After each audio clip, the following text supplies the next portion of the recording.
நேயர்களே, உங்ககிட்ட ஒரு நிமிஷம் பேசலாமா? ஆகாரின் கண்ணீர் அருமையான நீரூற்று தந்தது. அன்னாளின் கண்ணீர் அழகான சாமுவேலை தந்தது.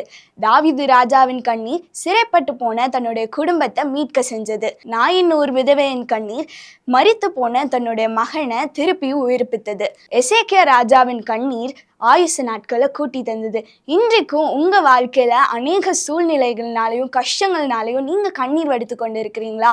ஆண்டவர் நீங்க வடிக்கிற ஒவ்வொரு கண்ணீரையும் தன்னுடைய துருத்தியில சேர்த்து வைக்கிறவராக இருக்கிறார். மனிதர்களுக்கு நீங்க வடிக்கிற ஒவ்வொரு சொட்டு கண்ணீர்லையும் இருக்கிற வலி வேதனை தெரியாம இருக்கலாம். ஆனா ஆண்டவருக்கு நீங்க வடிக்கிற ஒவ்வொரு சொட்டு கண்ணீர்லையும் எவ்வளவு வலி இருக்கு, எவ்வளவு வேதனை இருக்கு அப்படின்ட்டு அறிந்தவராக இருக்கிறார்.